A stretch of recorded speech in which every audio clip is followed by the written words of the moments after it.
E chegamos ao final do curso. Como passou rápido, né?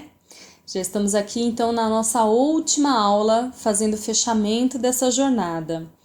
E para encerrar, nós vamos responder aqui algumas perguntas. A gente vai falar sobre concorrência, sobre como fazer a retirada da mão de obra, como atingir o valor da mão de obra. A gente vai falar sobre público-alvo, sobre adequação do preço ao mercado, à realidade do mercado. A gente vai falar sobre melhoria no processo produtivo, como posso otimizar o meu tempo.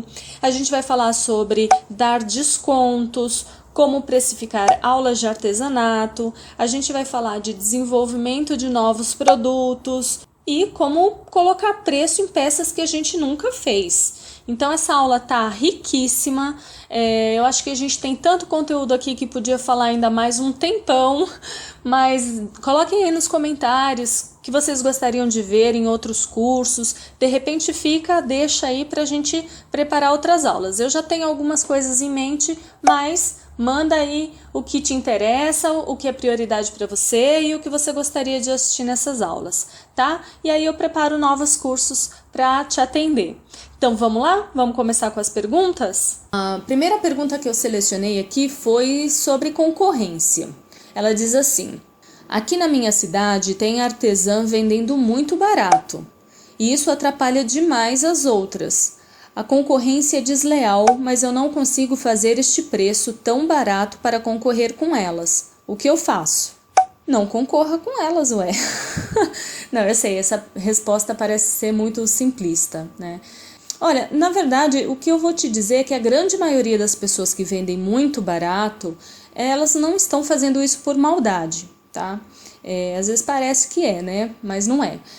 Às vezes a pessoa está aprendendo, às vezes a técnica dela ainda não é boa, às vezes ela não se acha segura, ela não se sente segura o suficiente para cobrar o que ela deveria cobrar, ela não acha que a técnica, às vezes a técnica é até boa, mas ela acha que não é. Ou às vezes ela está desesperada para vender e acha que só abaixando o preço que ela vai conseguir. Eu não sei, podem ser infinitas razões, mas o que eu posso te garantir é que essa situação não se sustenta por muito tempo, não. Ninguém consegue vender a vida toda tão barato, levando prejuízo. E fatalmente essa pessoa vai levar prejuízo, né? Se você já fez as suas contas e você sabe que não é viável manter aquele preço, essa pessoa que está praticando isso, ela não está ganhando nada. Então fique tranquila, faça o seu trabalho, faça o seu preço, valorize-se. Você vai encontrar o cliente certo que vai perceber o valor do seu trabalho e principalmente a diferença do seu trabalho se comparado a esse mais baratinho aí, né? Então qualifique-se, aperfeiçoe suas técnicas e você vai se sentir muito mais seguro para cobrar o preço justo. E quem não pratica isso, fique tranquila, porque a própria matemática vai cuidar de eliminar as pessoas que não trabalham direito, porque essa situação é insustentável ao longo do tempo, tá bom? Então não se preocupe. Então a próxima pergunta aqui é sobre faturamento e aí entra um viés aqui de divulgação que eu vou comentar. Ela diz assim: gostei muito do vídeo sobre as horas trabalhadas, mas tenho uma dúvida. Trabalho com biscuit e trabalho por encomenda. Se eu quiser trabalhar 8 horas diárias para chegar neste valor, mas não pegar encomendas durante todo o mês, como fazer para chegar exatamente nesse valor? Tenho que trabalhar as 8 horas normalmente criando peças para vender à pronta entrega, mesmo sem ter encomenda? Essa é a minha dúvida. Bom, eu não sei se eu entendi direito, tá? Então, se eu não responder direito, por favor, se você continuar com dúvidas, me escreva novamente na área de comentários aqui do blog ou me manda pela área de contatos, explica melhor. Mas mesmo assim, eu separei essa pergunta porque eu acho que a resposta que eu vou dar aqui pode ajudar outras pessoas. Então, vamos supor que você tenha estimado aí um valor de mão de obra de R$1.000.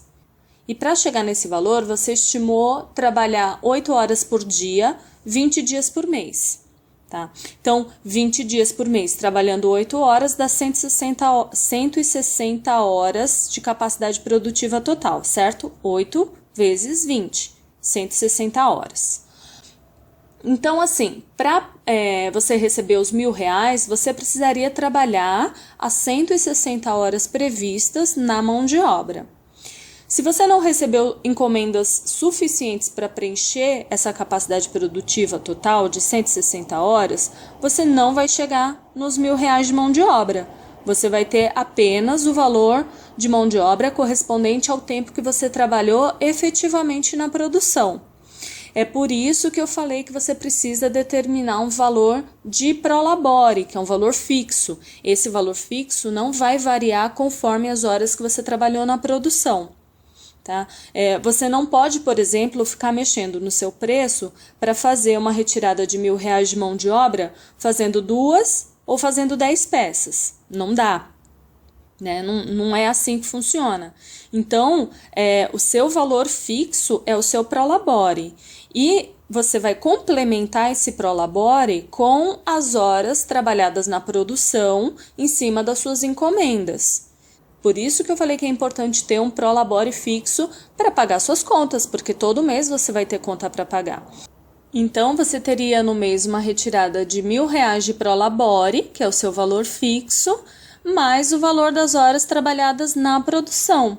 Se você trabalhou a capacidade produtiva total, as 160 horas, você teve um mês bem cheio de encomendas, você receberia então R$ 2.000, que seriam os R$ 1.000 de prolabore, mais R$ 1.000 de mão de obra. Se você trabalhou só metade, você só recebeu encomendas para preencher 80 horas da sua capacidade produtiva, então 80 horas corresponde a metade, então R$ 500. Então você retiraria naquele mês R$ 1.500, que seriam os R$ 1.000 de prolabore, mais R$ 500 de mão de obra. Tá, Adri, mas e aí? Eu não recebi encomendas e eu vou tirar esse prolabore de onde? Ok, então assim, lembra que eu falei que a sua empresa começa o mês devendo? No nosso exemplo, a gente começava o mês devendo R$ 3.000, né? O que acontece é que assim, a sua empresa, logo de cara, ela não vai ter esse fundo de reserva para você tirar o prolabore mesmo que você não venda. Só que conforme você vai trabalhando e vai gerando lucro, lembra que eu falei que é importante a sua empresa ir gerando lucro? Porque ela vai formando um fundo de reserva que vai compor inclusive o seu capital de giro.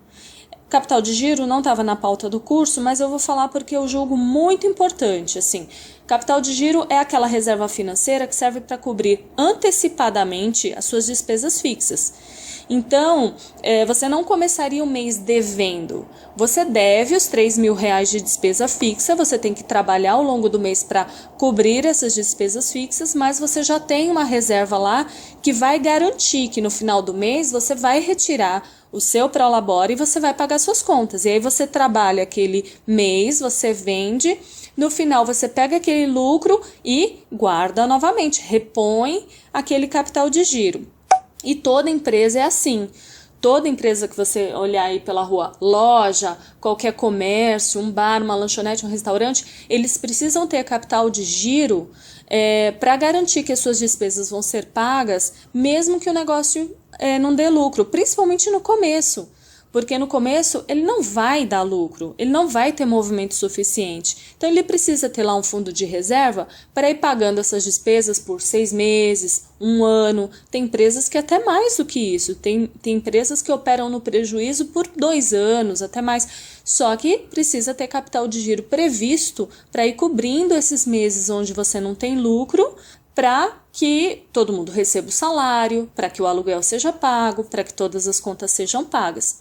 No seu negócio não é diferente.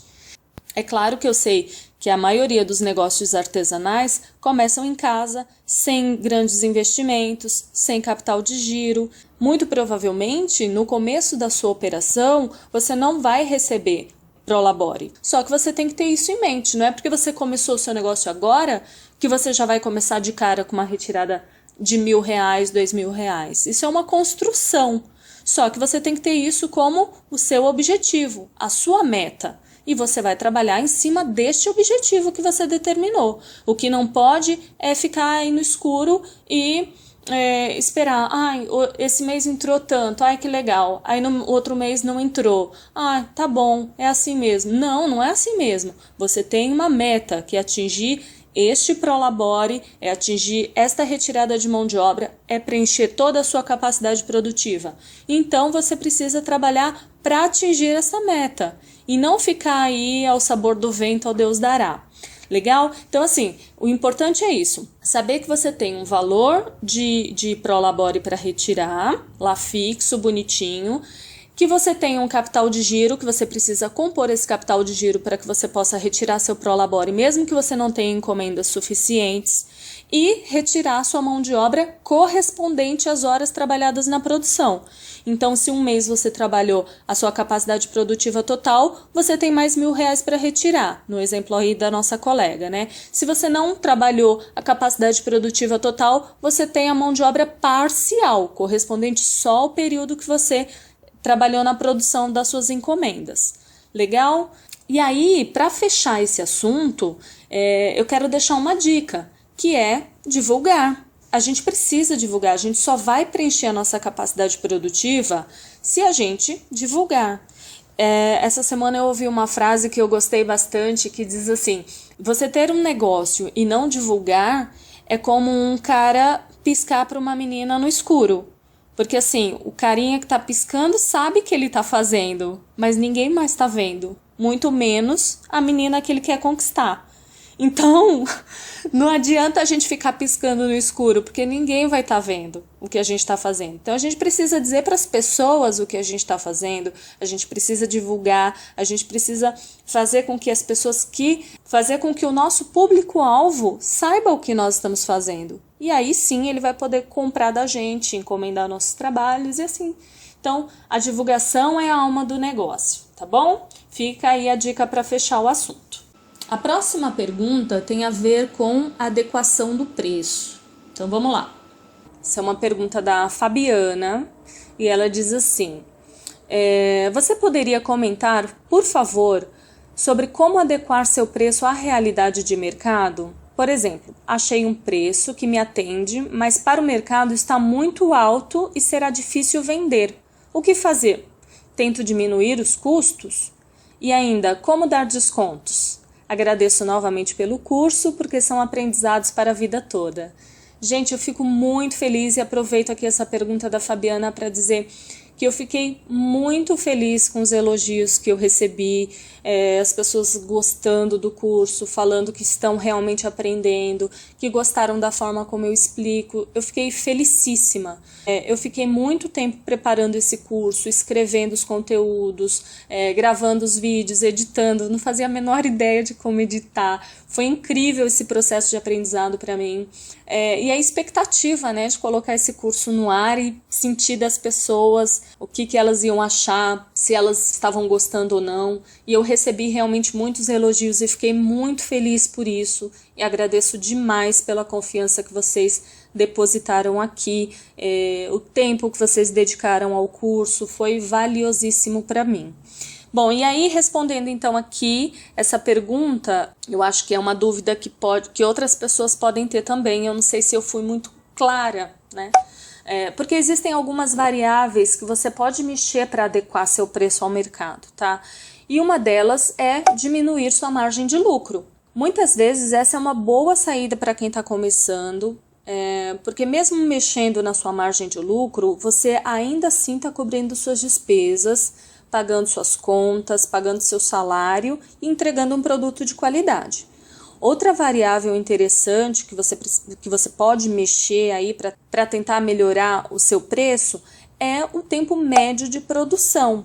Então, se você consegue otimizar o seu processo produtivo para tentar produzir mais em menos tempo, você também tem aí uma redução que vai impactar enquanto cada peça tem que contribuir para a cobertura das despesas fixas. Não sei se vocês perceberam, mas esse é o maior impacto que acontece em cima da composição do preço, né? Não é o custo do produto, não são as despesas variáveis. O maior impacto que vai ter aí na contribuição, na composição do seu preço, é quanto cada item tem que contribuir para cobrir as despesas fixas. E isso é a parte mais pesada na formação de preço. Então, se você consegue diminuir o tempo que você leva para produzir uma peça, o preço fica mais barato, porque dilui mais essa cobertura de despesas fixas. Se você vai produzir um marcador de páginas que leva 1 hora para ser feito, ele tem um impacto. Se você vai conseguir, dentro dessa mesma hora, produzir 5 marcadores de página, esse mesmo custo que impactaria em um único produto vai ser diluído em 5 produtos, né? Então o preço desse item vai ficar cada vez mais leve. Quanto menos tempo você levar para produzir, mais barato ele vai ficar. Então isso é uma coisa importante para você pensar. Como será que eu consigo otimizar a minha produção? Será que eu preciso começar e terminar uma de cada vez? Será que esse é o melhor modelo? Ou será que eu posso começar todas as peças ao mesmo tempo? Tem uma encomenda de 10 peças, 10 bonequinhas. Então eu faço as 10 cabeças, depois eu faço os 10 corpinhos, depois eu monto as 10 peças, depois eu pinto as 10 peças. Provavelmente essa vai ser uma forma de otimizar o seu processo. Existem encomendas recorrentes que você já sabe, todo mês eu produzo bastante desse item aqui. Então já tem como deixar algumas etapas desse processo prontas? Às vezes é isso que falta para você. Então, conseguir otimizar o tempo que você dedica na produção de uma única peça, às vezes é o que falta aí para você ajustar o seu preço à realidade do seu mercado. Outra coisa que você pode olhar com atenção, outra variável importante que pode te ajudar a ajustar o seu preço ao mercado, é olhar as suas despesas fixas. Olhar com cuidado, tentar enxugar o que for possível enxugar. Às vezes você não vai conseguir no começo tirar um prolabore muito alto, né? Deixar esses números mais próximos da realidade. Aos poucos, é claro, você vai mexendo nesses valores, adequando, conforme você for ganhando mercado, for ganhando clientes, você pode ir ajustando isso até chegar no patamar que você quer e que você precisa. Mas para começar, muito provavelmente você vai ter que trabalhar com números mais baixos, valores mais baixos. E então as despesas fixas são um ponto de atenção na hora de ajustar esse preço. Outro ponto importante é olhar o custo de produção do seu produto, o custo unitário do produto. Só que aí você precisa tomar cuidado para não comprometer a qualidade do seu trabalho, a qualidade do seu produto final. Porque é justamente essa qualidade que vai te ajudar a justificar o preço que você cobra, mesmo que seja um preço um pouco mais alto do que a média de mercado. E aí, por último, eu recomendo que você observe para quem você está vendendo. De novo, a questão do público-alvo, né? Às vezes você está fazendo um produto de altíssima qualidade e está tentando vender para um público que não vai pagar aquele preço, né? Porque ele quer coisas de preço baixo. E aí, se você quer vender para esse público, então você vai ter que fazer um produto de preço baixo. Por outro lado, existem públicos que pagam mais caro, sim, e aí você tem que entregar um produto de maior qualidade. Então, observe para quem você está vendendo. Às vezes, a média de mercado é uma, mas se você consegue diferenciar o seu produto da maioria, você vai poder elevar seu preço e vender para um público específico, que não é um público que compra ali da média de mercado. Entende essa diferença? Daí, essa média de mercado não vai ser exatamente o seu mercado de atuação, porque você está se diferenciando. E aí, quanto a dar desconto, a lógica é parecida. Você tem que olhar toda a sua cadeia produtiva, você tem que olhar o tempo que você leva produzindo cada item, você tem que analisar todos esses itens e estar ciente de que quando você dá desconto, você está diminuindo a sua margem de lucro. Então, tome cuidado apenas para não fazer vendas abaixo do preço mínimo viável. Se você vende abaixo do preço mínimo viável, se você já otimizou todas as variáveis, chegou num preço mínimo viável e você vende abaixo disso, o que acontece é que você vai estar pagando para trabalhar. Você vai estar levando prejuízo nessa venda. Então, se for possível, coloque o seu preço um pouquinho acima, com uma margem de lucro um pouco acima, para depois você poder dar desconto sem sair no prejuízo. Lembre-se que uma empresa saudável precisa gerar aí pelo menos 10% de lucro sobre o faturamento total do mês. Não opere abaixo do preço mínimo viável, coloque uma gordurinha aí na sua margem de lucro, otimize essas variáveis e vá com um preço bastante realista para o mercado e ainda assim podendo dar algum desconto, tá? A próxima pergunta tem a ver com encomendas. A pergunta é a seguinte: trabalho com crochê e às vezes compro uma linha específica só para atender uma encomenda. Como eu cobro este novelo? Coloco no custo o preço total que paguei ou só referente à quantidade utilizada? Bom, eu separei essa pergunta porque eu acho que ela serve para outros materiais também. Pode ser linha, pode ser um tecido específico, pode ser um acabamento, uma fita, independente do que seja. Se você usou o produto todo em uma única peça, fica fácil. Você coloca o preço que você pagou dentro do custo do produto e pronto, está resolvido. Mas se você usou apenas uma parte do material e sobrou, você precisa analisar a situação. Você usaria esse item em outra peça? Ou esse material não teria mais saída mesmo? Se você acha que dá para usar em outras peças, então coloque no custo desta encomenda só a parte que você usou. O restante você vai cobrar nas próximas peças que você vender. Agora, se é uma coisa que você acha que vai morrer no seu estoque, cobre pelo todo. Mas atenção, faça essa análise antes de produzir e principalmente antes de passar o preço para o seu cliente. Pode ser que se você tiver que colocar esse custo todo dentro de uma única peça, seu cliente ache caro e não queira pagar. Então você pode explicar para ele, dê opções, diga para ele, olha, fazendo esse acabamento desse jeito que você está me pedindo, o preço fica X. Se eu não usar este acabamento que você está pedindo, o preço fica Y. Pode ser que ele opte pelo mais barato. Tudo é uma questão de análise e principalmente de diálogo com o seu cliente, tá? Então jogue aberto. Seu cliente pode ser um grande aliado seu aí no desenvolvimento de novas peças. Então, nesse exemplo da nossa colega, pergunta para o seu cliente, olha, usando essa linha específica vai ficar X. Se eu usar a linha que eu costumo usar, vai ficar Y. Qual que você prefere? Deixa o cliente decidir, tá? Dependendo do que ele decidir, aí você faz essa análise aí para saber se você vai colocar esse custo dentro do produto ou não. Legal? E aí, aproveitando o gancho, vamos aí então falar de desenvolvimento de novos produtos. Se você está querendo desenvolver uma nova peça, uma ideia sua, uma coisa que você quer criar, você primeiro vai comprar os materiais que planeja utilizar, vai produzir essa peça, fazer testes, anotar tudo que você está usando, quanto você pagou e quanto você está usando efetivamente. Lembra aquela relação entre o que você adquiriu e o que você consumiu? Você vai anotar tudo isso. Você vai anotar cada detalhe que você usou na produção dessa peça para saber exatamente quanto ela custou. E aí só depois disso é que você vai jogar na sua planilha e vai definir o preço, certo? Esse é o procedimento normal para desenvolvimento de novos produtos.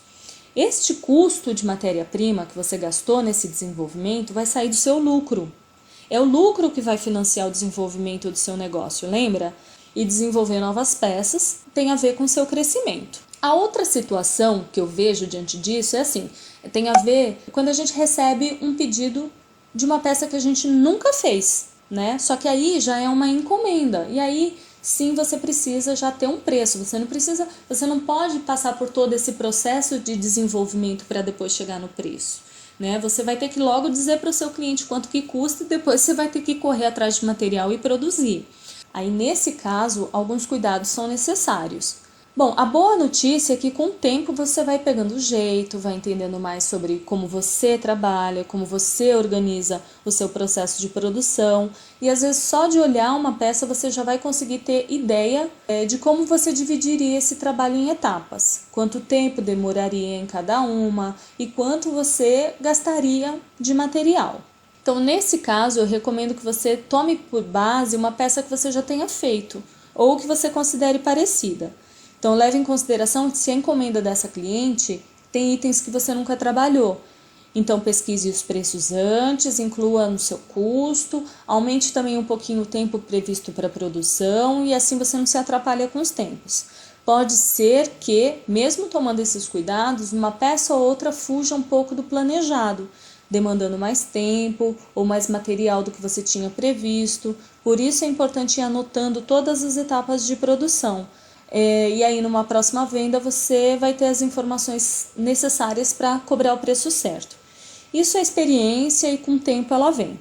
O lado bom dessas situações é que se o cliente te pede uma peça nova, é que de certa forma o cliente está comprando a ideia, ou seja, ele está patrocinando você com o dinheiro dele para que você crie uma coisa nova. Então, nesse caso, esse desenvolvimento de novos produtos não está saindo do seu lucro, porque o seu cliente está financiando isso para você.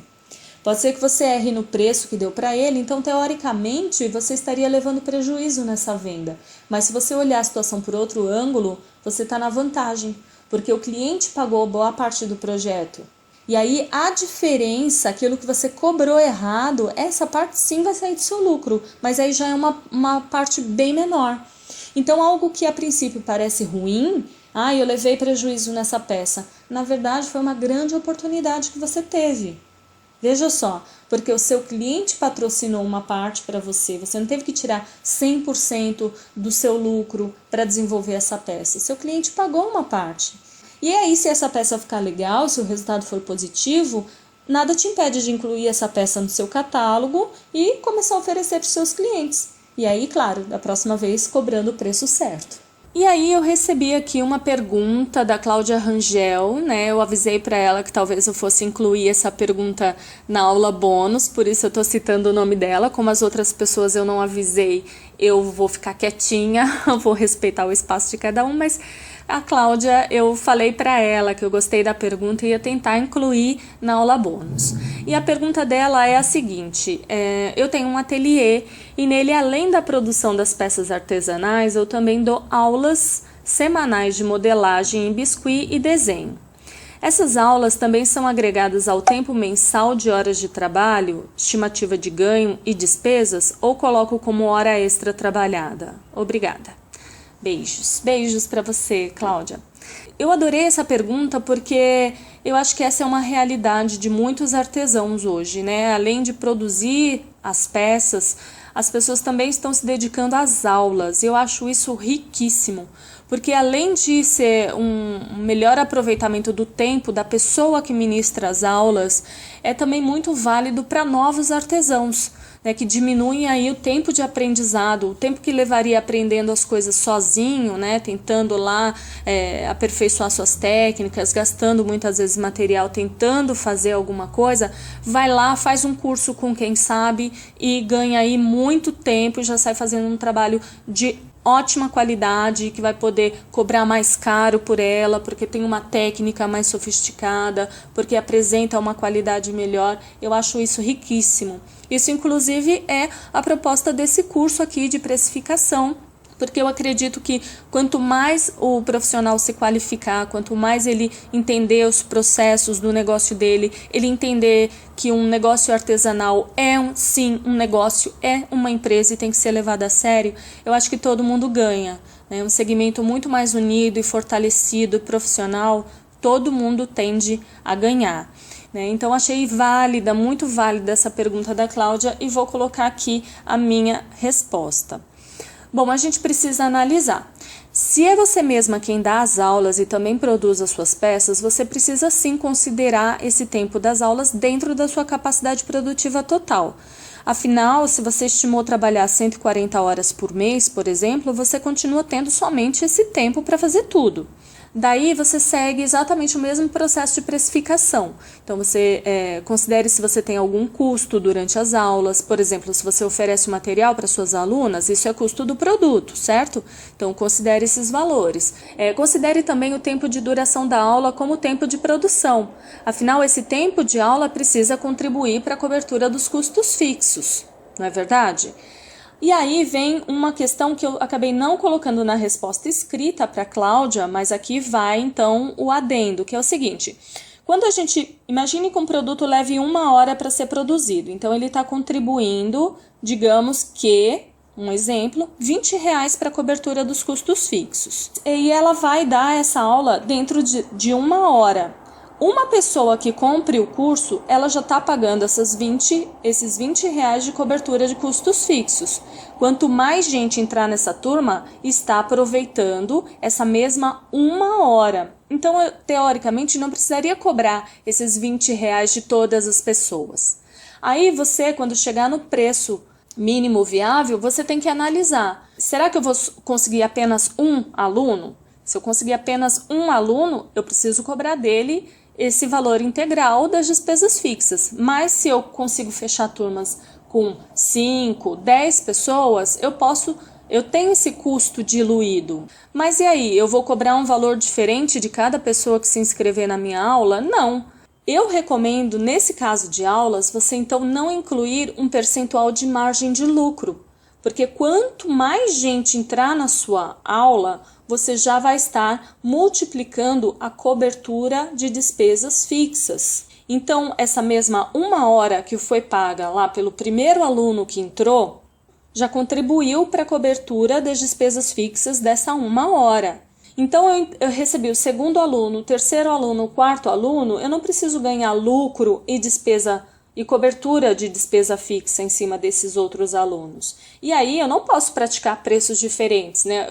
Quem se inscreveu primeiro paga mais caro e os outros vão pagar mais barato. Não, você vai cobrar igual de todo mundo, só que para as aulas você vai trabalhar com margem de lucro zero, porque cada um que entrar já está contribuindo com um valor, digamos, um valor fixo, que é a cobertura do custo fixo.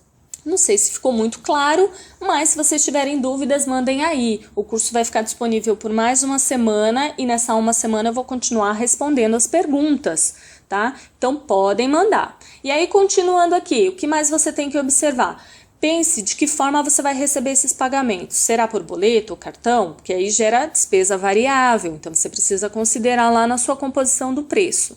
Se a pessoa vai fazer um depósito, não tem despesa variável, pense nisso, tá?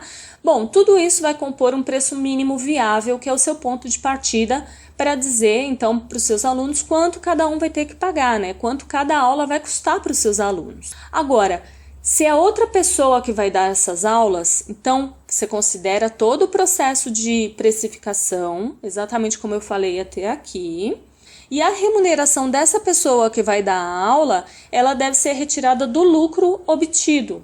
Então, se uma aula gera R$20 de lucro, você pode combinar meio a meio com essa pessoa. E quanto mais gente entrar no curso, mais cada uma das partes vai ganhar. Então, você ficaria com metade, aliás, a sua empresa ficaria com 50% do lucro e a pessoa que vai ministrar a aula fica com 50% do lucro.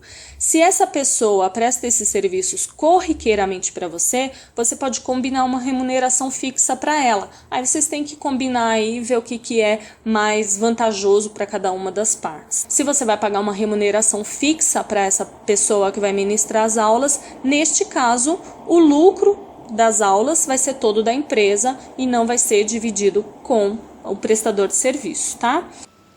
E aí a última pergunta, para o nosso vídeo não ficar aqui muito longo, eu separei essa daqui. Oi, Adriana, eu comprei uma planilha de precificação há alguns meses e até agora não consegui usar direito. E olha que paguei caro. Nela eu só consigo precificar uma peça de cada vez e por isso tenho dificuldades para planejar meu faturamento total ou quanto eu gasto com a produção todo mês. Essa sua planilha é muito mais completa e me ajudaria muito nessa parte do planejamento. Como eu faço para adquirir essa planilha? Você pode me enviar? Essa planilha está à venda e você pode adquirir e vai receber um link direto no seu e-mail para salvar essa planilha aí no seu computador. É essa planilha exatamente aqui a que eu usei no passo a passo das aulas. Realmente, gente, essa planilha ajuda muito. Aliás, ela não só ajuda, mas ela resolve o problema de precificação. E eu digo isso sem medo porque eu uso essa planilha e eu sei que ela funciona. Além disso, eu posso dizer com toda certeza que para o nosso segmento artesanal não tem nenhuma planilha igual no mercado. Ela tem conversor de medidas integrado, que é perfeito para quem trabalha com papel, tecido, EVA, feltro, TNT. Tem a parte da composição do mix de produtos, a capacidade máxima produtiva, o ponto de equilíbrio, enfim, tudo que você precisa não só para precificar suas peças, mas também para planejar o futuro do seu negócio. Eu fiz vários cursos que estão aí na internet, porque eu pensei assim, gente, mas eu estou aqui pensando em montar um curso falando de como definir o preço do seu artesanato. Mas já tem um outro curso muito bom, muito famoso aí. Será que tem espaço para o que eu estou pensando? Então eu fui lá, me inscrevi, paguei, fiz o curso e assim, o curso é bom, tá? Esse curso famosão aí, ele é bom, não vou mentir para você. É bom sim, ensina de verdade, mas o problema que eu vejo é que ele trabalha com um conceito de índice de comercialização, de markup, que para quem está começando, quem não tem familiaridade, é muito difícil, é complicado de entender. Você tem que partir de um faturamento que você já tenha ou estimar um faturamento desejado, né? Um faturamento que você deseja ter no futuro. E para mim esse é o grande problema. Então você pode estimar um faturamento muito alto e não relacionar isso com a sua capacidade produtiva, e aí você vai ficar correndo atrás do rabo e não vai alcançar aquele faturamento. Foi aí que eu tive a certeza de que a minha proposta fazia sentido, porque aqui a gente faz o inverso, a gente olha primeiro para os nossos custos, define um preço que cubra estes custos, que dê o retorno que a gente espera sobre o nosso investimento. E em cima desse preço e da nossa capacidade produtiva é que a gente vai planejar o que a gente vai vender, quanto a gente vai produzir e vender e quanto isso tudo vai me dar de faturamento, né? Então a gente faz o processo etapa por etapa e não imaginando um faturamento fictício. Daí a gente volta e faz os ajustes necessários, né? Começa a produzir, começa a vender e vai mensurando ali o faturamento que a gente viu que é possível alcançar. Então, para mim, este é o grande diferencial desse curso que eu estou trazendo, esses recursos a mais, essa parte do planejamento, essa parte do ponto de equilíbrio, tudo isso é fundamental para o seu negócio. Você não só define o preço, como você traça esse planejamento para atingir suas metas. Não existe nenhum outro curso e nenhuma planilha com esse nível de detalhe. Não tem isso. E aí já pensou quando um cliente começar a chorar preço para você agora? Você vai ter muito mais clareza do que você está cobrando. Se você pode dar ou não um desconto, você vai saber. Às vezes, vale a pena sim dar um desconto para fechar uma venda. Às vezes, você diminui um pouco sua margem de lucro, mas você sabe que ainda está cobrindo suas despesas, inclusive pagando seu salário, porque é com ele, com seu salário, com seu prolabore, que você vai pagar suas contas pessoais. Então, você vai saber que ok, você não está gerando lucro naquela venda, mas aquilo está contribuindo para pagar suas contas. Outra coisa, experimenta dizer para o seu cliente quanto tempo você leva para produzir a encomenda dele. Eleve a percepção que esse cliente tem do seu trabalho, porque, como eu falei, o preço vai muito além do custo, né? É muito diferente de valor e o seu cliente está levando valor. Essa planilha te proporciona isso, porque te dá uma visão mais ampla do seu negócio e não apenas do preço. Bons cursos de precificação vão variar aí de R$200 a R$450, considerando bons cursos, tá? Não as enganações que eu já vi por aí, que ensinam tudo errado. E olha que tem curso por aí, sim, que ensina errado. E são coisas ditas aí como verdade que podem falir o seu negócio em questão de meses. Mas você não precisa passar por isso. Você não precisa correr esse risco. Porque o curso você já teve aqui. Ele foi de graça, você não pagou nada por ele, recebeu conteúdo de verdade, passo a passo, tudo bem explicado, com dicas práticas e bem realistas. E agora você pode aplicar aí no seu negócio sem medo de ser feliz. Agora, se você não tem facilidade com Excel ou com matemática, ou se você tem uma planilha aí, mas ela não te dá essa parte de planejamento, e eu tenho certeza que ela não te dá, então você pode adquirir essa aqui, que a gente usou no curso, que você já conhece, que você já sabe como usar e que você tenha certeza de que ela vai te ajudar e vai te dar um novo rumo para o seu negócio. É como eu digo, você precisa investir em você, se qualificar, procurar as ferramentas certas para te ajudar no seu negócio. E ferramenta não é só máquina, não. Planilha também é ferramenta porque te ajuda na gestão do seu negócio. Investir em você, investir na sua empresa é o melhor destino que você pode dar para o seu dinheiro. Eu sempre digo, a valorização do seu trabalho só depende de você. E você só consegue se valorizar quando você tem certeza da importância do seu trabalho e tem a visão certa sobre você mesmo, sobre a pessoa que você é, sobre a pessoa merecedora que você é. Bom, gente, era isso que eu tinha para dizer nesse vídeo de encerramento. Ele ficou um pouco mais longo do que eu tinha previsto aqui, porque eram muitas perguntas, muitas coisas que eu queria falar. Quero agradecer muito a participação de todos, o retorno que eu recebi até agora foi fantástico. Fica aqui meu agradecimento, espero que você tenha gostado, que esse curso tenha te ajudado de alguma forma. Se você conseguiu entender alguma coisa, se você pegou um insight, uma ideia, uma dica, um conceito que antes não era claro para você, nossa, já valeu a pena demais para mim. Todo o estudo, todo o tempo, todo o trabalho que eu dediquei aqui, as últimas noites que eu fiquei sem dormir para colocar esse curso no ar, tudo isso já vai ter valido a pena, porque hoje eu deito a minha cabeça no travesseiro sabendo que eu contribuí um pouquinho com o mundo e principalmente porque eu contribuí um pouquinho com você, que trabalha tanto, que tem tantos sonhos e às vezes não tem acesso a bons conteúdos, a bons cursos e fica aí à mercê da própria sorte. Que bom que Deus me deu e me dá ainda todos os dias a oportunidade de aprender tantas coisas e hoje me dá também a oportunidade de compartilhar esses aprendizados com você. Um grande abraço, muito obrigada, sucesso e nos vemos em breve, quem sabe, num outro curso. Até lá!